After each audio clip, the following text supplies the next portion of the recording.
bienvenidos amados a un nuevo capítulo de Una Torá para el Alma, que en esta ocasión es la continuación del capítulo anterior. Ahora sí, no hay excusas. Si no viste el capítulo anterior, míralo porque no vas a entender este capítulo, porque aquí ves la pizarra y llegamos hasta Vano. Hasta la mitad de la pizarra llegamos el capítulo anterior. Así que es importante que si no viste el capítulo anterior, lo veas para poder entender lo que vamos a hablar algo y poder entender mejor la conclusión. Así que bueno, comencemos entonces, sin más preámbulo, para que este video tampoco se haga tan largo, de Vano.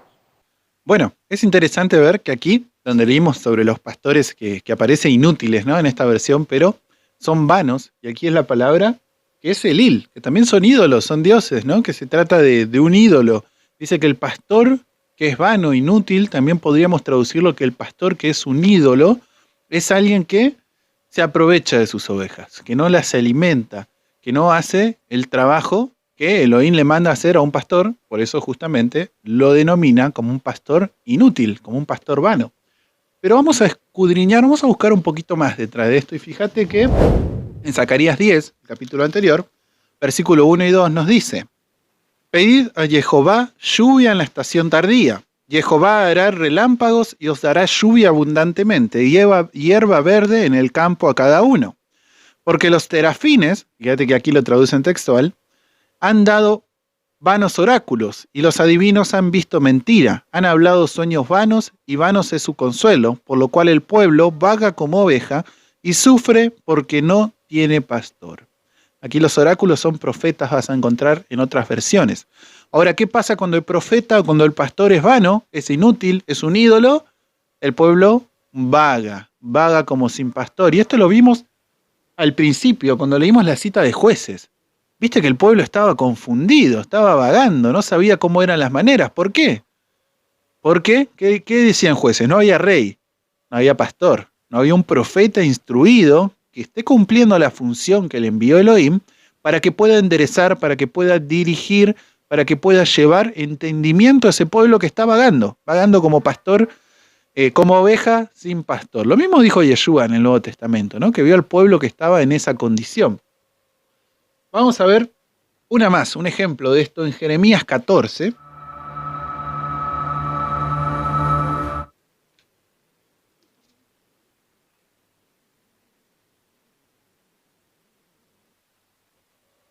Jeremías 14, versículo 14 dice: me dijo entonces Jehová, falsamente profetizan los profetas en mi nombre, no los envié, ni les mandé, ni les hablé visión mentirosa, adivinación y vanidad y engaño de su corazón os profetizan. Por tanto, así ha dicho Jehová sobre los profetas que profetizan en mi nombre, los cuales yo no envié, y que dicen: ni espada ni hambre habrá en esta tierra, con espada y con hambre serán consumidos esos profetas. Y el pueblo a quien profetizan será echado en las calles de Jerusalén por hambre y por espada, y no habrá quien los entierre a ellos, a sus mujeres, a sus hijos y a sus hijas, y sobre ellos derramaré su maldad. Fíjate, el castigo no solo viene sobre este profeta mentiroso, sino que también viene para el pueblo. Un poco de contexto y situación para que entiendas esto. Jeremías estaba en Israel, estaba profetizando que iba a venir Babilonia, que los iba a destruir, porque ellos estaban haciendo maldad, no estaban haciendo conforme. Ahí había un profeta que estaba anunciando lo verdadero, pero había muchos otros profetas que decían: no, lo que viene es paz, viene prosperidad para Israel. Jeremías no tiene razón. ¿Y el pueblo a quién crees que le creyó? Lamentablemente le creyó al falso profeta. Entonces, ¿qué terminó pasando? Vino Babilonia, trajo espada, trajo muerte, terminó ocurriendo lo que el profeta Jeremías había anunciado. Entonces, ¿qué te quiero decir con esto? Que si oís a un falso profeta, si oís a un falso pastor, vano, inútil, que tiene la misma palabra que ídolo, estás cayendo en idolatría y vas a tener la misma suerte que ellos. Ahora, ¿por qué Elohim dice esto, no? ¿Por qué? Porque en la escritura Elohim te enseña a identificar un falso profeta o un falso pastor. Para eso están las escrituras. Ya lo vimos en el capítulo pasado. Vos tenés que escudriñar las escrituras para que crezca tu fe, para que puedas hallar salvación. Es parte tuya santificarte a través de la fe, pero esa fe tiene que ser inteligente, tiene que ser una fe instruida en la palabra. Entonces, Instruido en la palabra, no vas a caer en el engaño de estos falsos profetas o estos falsos pastores que te traen falsas enseñanzas. Entonces no serás parte de ese pecado. No caerás en esa idolatría, la cual va a hacer que pierdas esa hermosa salvación que te fue dada por gracia. Entonces, a tener cuidado. Ojo, estar atento. Fíjate este tipo de idolatría que tiene que ver con seguir a alguien que no te está enseñando la verdad. ¿Y por qué es idolatría esto? Es interesante, y esto lo dijo un judío caraíta, que los caraítas son personas que siguen lo que solamente dice la Escritura. No siguen ni las tradiciones rabínicas ni nada de eso. Ellos solamente dicen, bueno, yo sigo lo que dice la palabra. Que deberíamos hacer así todo seguidor del Mesías, ¿no? Seguir lo que nos dice la palabra, no lo que nos dice el hombre. Ahora, si el hombre me dice lo que está en la palabra, bueno, amén, sigo eso, pero seguir lo que dice la palabra. Ahora, este hombre decía, y por eso te lo cito, que si uno se queda con una enseñanza que le da un hombre y no la investiga, está cayendo en idolatría. Es un ídolo. ¿Por qué? Porque es un intermediario entre Elohim y vos. O sea, Elohim a vos te dio facultad, te dio una Biblia, para que vos puedas comprobar si lo que te dice una persona es palabra de Elohim, es algo que armoniza con la palabra, o es algo que está fuera de la palabra. Elohim te hace responsable a vos de eso. Incluso de lo que yo te estoy diciendo ahora, vos no te quedes con lo que yo te digo. Investigá, escudriñá la Escritura. Porque si no, harías un ídolo de mí. Si vos escuchás lo que yo te digo, oh, eso es verdad, listo, y no lo investigás ni nada, y te quedás con que lo que te estoy diciendo es verdad, lamentablemente me estás poniendo como un ídolo, como un intermediario entre Elohim y vos. Pero Elohim te dijo que vos tenés que buscar. Ahora, yo sé que hay dones dentro de la iglesia que vienen a servirte, a ayudarte que vos puedas entender mejor la Escritura, personas que han tenido mucho tiempo de estudio, mucho tiempo de oración, de escudriñar la palabra, que el Padre les da sabiduría para que te puedan acompañar y guiar en el estudio de la palabra. Pero en algún momento tenés que crecer. No puedes ser siempre un niño que depende que alguien le esté enseñando. En algún momento vos tenés que crecer y ya poder escudriñar la palabra y poder ser maestro para otros. Esa es la idea. No que siempre seas un enseñado, sino que en algún momento crezcas y puedas enseñarles a otros. Si no, vas a tener siempre un ídolo en este sentido. Sé que por ahí es fuerte lo que te digo, pero es bíblico y yo quiero que vos te salves. Elohim quiere que vos te salves. Por eso te lo estoy compartiendo y no te quedes con lo que te digo yo, te lo repito nuevamente, sino que busca, escudriñá en la palabra, orá mucho, que el Ruach, que el Espíritu te guíe y te va a mostrar la verdad. Pero continuemos. Vamos a ver que aquí se repite un patrón que era con la palabra anterior, que es obstinación. También lo tenemos. Y tenemos en Jeremías capítulo 13, versículo 10, nos dice así. Este pueblo malo, que no quiere oír mis palabras, que anda en la imaginación de su corazón y que va en pos de dioses ajenos para servirles y para postrarse ante ellos, vendrá a ser como este cinto, que para ninguna cosa es bueno. Porque como el cinto se junta a los lomos del hombre, así hice juntar a mí toda la casa de Israel y toda la casa de Judá, dice Jehová, para que me fuesen por pueblo y por fama, por alabanza y por honra. Pero no me escucharon. Fíjate que acá tenemos algunos elementos que vas a empezar a entender mejor que es idolatría. Por ejemplo, dice que siguieron tras la imaginación de su corazón. Esa imaginación es como una imagen, ¿no? Como una vanidad. Y vos ya sabés que eso, en el trasfondo, tiene el origen de la palabra, que es ídolo. Que eso es una idolatría. Seguir tras la imaginación de tu corazón es una expresión de obstinación, es una expresión de ser una persona idólatra.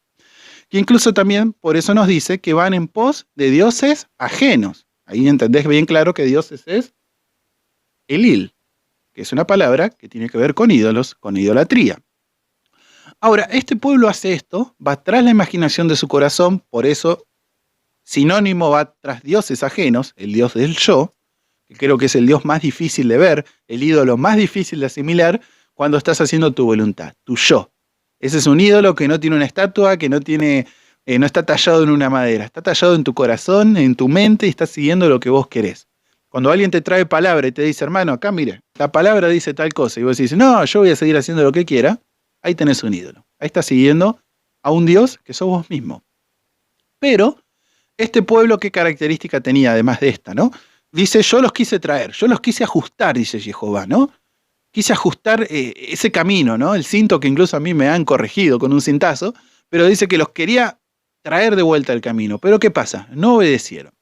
¿Y a qué no obedecieron? ¿De qué eran desobedientes? ¿En qué querían hacer su voluntad y qué es lo contrario a hacer tu voluntad? ¿Dónde hallo lo que no es mi voluntad? Y vamos a verlo. A la tercera palabra. Hay 3 palabras para ídolos, de alguna manera, ¿no? Ya vimos que es Elil, vemos que es Terafim, y ahora es Gilul, que lo tenemos en Ezequiel capítulo 20. Versículo 1 dice: Aconteció en el año 7º, en el mes 5º, a los 10 días del mes, que vinieron algunos de los ancianos de Israel a consultar a Jehová y se sentaron delante de mí. Y vino a mí palabra de Jehová diciendo: Hijo de hombre, habla a los ancianos de Israel y diles: Así ha dicho Jehová el Señor. ¿A consultarme venís vosotros? Vivo yo, que no os responderé, dice Jehová el Señor. ¿Quieres tú juzgarlos? ¿Los quieres juzgar tú, hijo de hombre? Hazle conocer las abominaciones de sus padres, y diles: Así ha dicho Jehová el Señor. El día que cogí a Israel, y que alcé mi mano para jurar a la descendencia de la casa de Jacob, cuando me di a conocer a ellos en la tierra de Egipto, cuando alcé mi mano y les juré diciendo: Yo soy Jehová vuestro Elohim, aquel día que les alcé mi mano, jurando así que los sacaría de la tierra de Egipto a la tierra que les había provisto, que fluye leche y miel, a las cuales las más hermosas de todas las tierras, entonces les dije: cada uno eche de sí las abominaciones de delante de sus ojos, y no os contaminéis con los ídolos de Egipto. Yo soy Jehová vuestro Elohim, mas ellos se rebelaron contra mí y no quisieron obedecerme. No echó de sí cada uno las abominaciones de delante de sus ojos, ni dejaron los ídolos de Egipto. Y dije que derramaría mi ira sobre ellos, para cumplir mi enojo en ellos en medio de la tierra de Egipto. Con todo, a causa de mi nombre, para que no se infamase ante los ojos de las naciones en medio de las cuales estaban, en cuyos ojos fui conocido, actué para sacarlos de la tierra de Egipto. Los saqué de la tierra de Egipto y los traje al desierto. Les di mis estatutos, les hice conocer mis decretos, por los cuales el hombre que los cumple vivirá. Y les di también mis días de reposo, para que fuesen por señal entre mí y ellos, para que supiesen que yo soy Jehová quien los santifico. Mas se rebeló contra mí la casa de Israel en el desierto. No anduvieron en mis estatutos y desecharon mis decretos, por los cuales el hombre que los cumpliere vivirá. Y mis días de reposo profanaron en gran manera. Dije, por tanto, que derramaría sobre ellos mi ira en el desierto para exterminarlos. Acá tenemos bien claro qué es lo que desobedecía este pueblo, ¿no? Desobedecía la Torá. No querían hacer la Torá. ¿Por qué? Porque no querían sacar sus ídolos de delante de ellos. Entonces la Torá, ¿a qué viene? A sacar tus ídolos. Si viste el programa anterior vas a entender mejor 2 puntos que te voy a decir ahora. Primer punto. Vimos que nacimos de nuevo para andar en buenas obras. Y estas buenas obras estaban preparadas de antemano, que son la Torá. Y la Torá me viene a decir, porque yo también vimos en el capítulo anterior, que mi salvación es mediante la santificación en el Espíritu. Entonces la Torá me viene a decir, eso está mal, eso no lo hagas, aquello no, eso está mal lo que estás haciendo. Entonces yo me tengo que enfrentar a la decisión de si saco ese ídolo, saco esa abominación de mi vida o hago lo que yo quiero. Busco alguna interpretación bíblica, busco algún pastor, algún profeta, algún maestro, conforme a la voluntad de mi carne, que me enseñe las cosas que a mí me gustan y que no haga y no me exhorte a que saque las cosas que a mí no me gustan. Eso es un corazón duro, eso es un corazón obstinado, un corazón rebelde, y ese es un corazón que no va a hallar a salvación. Por eso aquí dice, y esto es el segundo punto que te quiero recalcar, que dice el que cumpla estos mandamientos vivirá. ¿Por qué dice que vivirá? O sea, ¿cómo es esto? ¿Cómo entra en el Nuevo Testamento esto? Nazco de nuevo. ¿Por qué? Por gracia. La salvación me viene por gracia, por medio de la fe. Yo creo en el sacrificio que hizo el Mesías, creo en su vida perfecta, la cual me limpia, me reconcilia con Dios, me hace una nueva criatura, tengo un nuevo corazón, ahora tengo un nuevo espíritu, dice el libro de Ezequiel, para que yo ande en sus ordenanzas. ¿Para qué?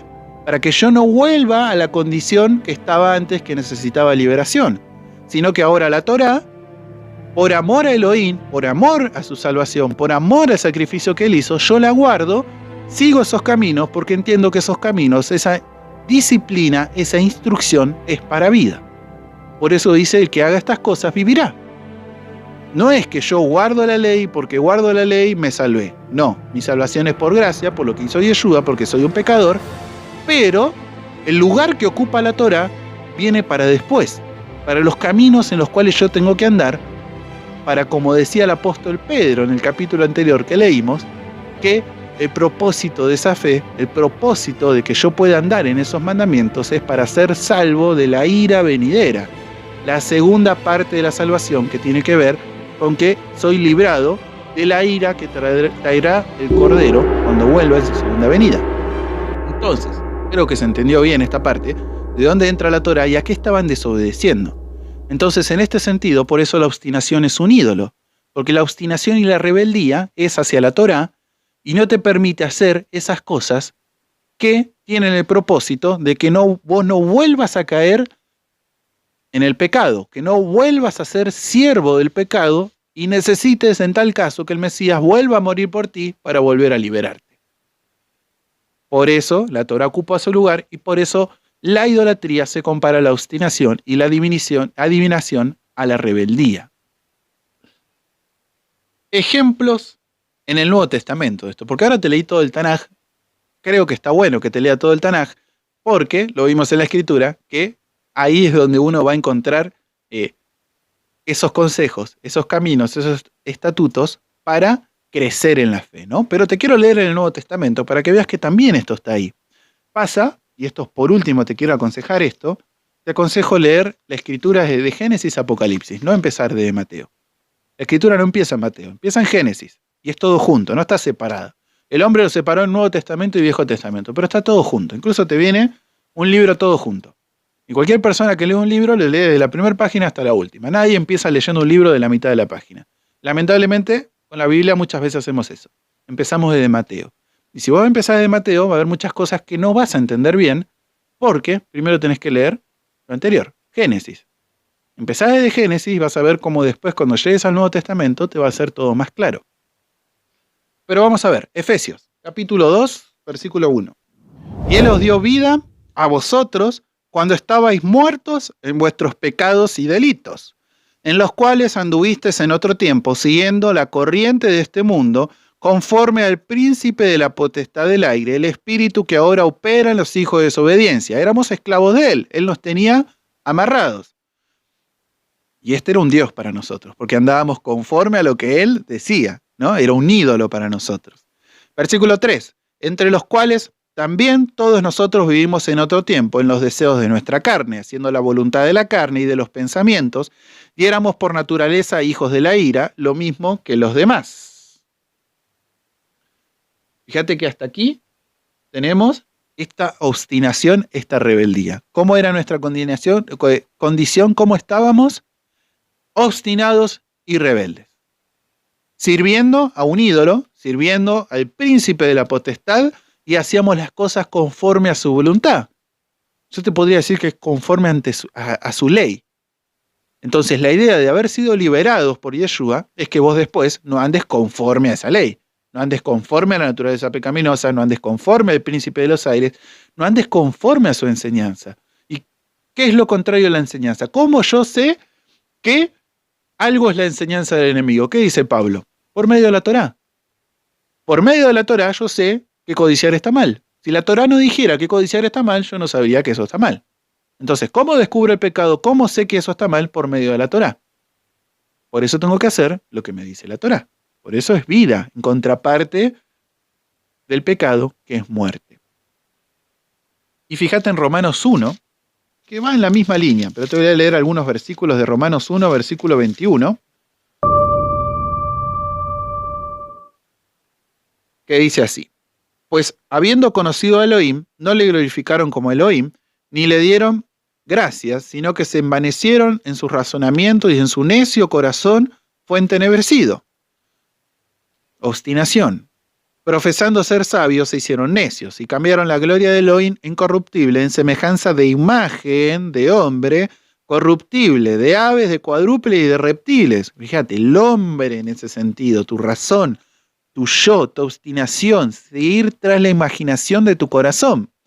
Versículo 24, por lo cual también Elohim nos entregó a la inmundicia en las concupiscencias de sus corazones, de modo que deshonraron entre sí a sus propios cuerpos, ya que cambiaron la verdad de Elohim por la mentira, honrando y dando culto a las criaturas antes que al Creador, el cual es bendito por los siglos. Amén. Te aconsejo leerlo hasta el final del capítulo. No lo voy a hacer todo por cuestión de tiempo, pero creo que es claro, ¿no? Aquí está la obstinación, seguir conforme a ídolos. Este ídolo puede ser tu yo, puede ser el hago mi voluntad, conforme a no hacer la voluntad que la Escritura te dice que tenés que hacer. Esas obras preparadas de antemano. Pero creo que está claro lo que tenemos como ídolos modernos, ¿no? Esta cosa de idolatría que tiene que ver con mi obstinación, con la rebeldía que puedo tener a la Torá. Sé que a veces cuesta, sé que es la primera vez que me escuchás, te va a costar mucho esta idea, de lo primero que va a surgir en tu corazón es, no, la Torá de Moisés está abolida. Es lo primero que va a surgir porque te educaron de esa manera. Te educaron a ser un rebelde a lo que dice la palabra de Elohim. Lamentablemente te educaron así, tal vez. Pero vimos que esa rebeldía, que esa obstinación, para Elohim es desagradable, y vimos, y hay muchos más pasajes en la Escritura, y confío en que lo puedas escudriñar y puedas buscar más, que el pueblo, Elohim, se disgustó mucho con ese pueblo que liberó de Egipto. Ese pueblo fue liberado, pero ¿qué pasó? No quisieron seguir conforme a la Torá de Elohim. Y por eso Elohim los desechó. Elohim no te quiere desechar a vos, no quiere desechar a su pueblo. La idea que Él te libera es para que vos vivas, y para que vos vivas tenés que seguir la segunda parte de tu liberación, que tiene que ver andar conforme a su Torá, conforme a su voluntad. Pero también vimos, que no es dato menor, que podés estar en idolatría, podés estar siguiendo un ídolo, si estás siguiendo un hombre, y sobre todo si ese hombre es vano, sobre todo si ese hombre, ya sea pastor, sea profeta, profetiza vanidad, profetiza mentira, sobre todo si ese pastor te enseña la palabra adulterada, no te enseña, y este es el punto que quiero que tal vez reconozca, guarda con el pastor que no te enseña a estudiar. Tené cuidado con ese. Vos tenés que aprender a escudriñar la Escritura, a crecer, y que puedas ir creciendo, que un hombre te puede ayudar a crecer, está bueno, Elohim lo ha puesto en ese orden, ha puesto ciertos dones en las personas para que te ayuden a crecer, pero en algún momento vos tenés que pasar de bebé, de niño espiritual a adulto espiritual, hasta el punto de poder ser en algún momento también un instrumento para ayudar a aquellos que son niños a que también puedan crecer. Esta es la idea, y son los dos aspectos más destacables de lo que es la idolatría o los ídolos modernos que no se ven, pero que están ahí. Así que bueno, hermano, espero que pueda ser de bendición. ¿Tenés alguna duda? Están nuestros números ahí para que te comuniques. Si pedido de oración, estudio bíblico, en lo que sientas que te podemos ayudar y serte útil, mandanos un mensaje. Agradecemos a los que nos ponen me gusta, a los que nos envían mensaje ahí por YouTube. Y estamos para servirte. Así que bueno, hasta el próximo capítulo. Shalom.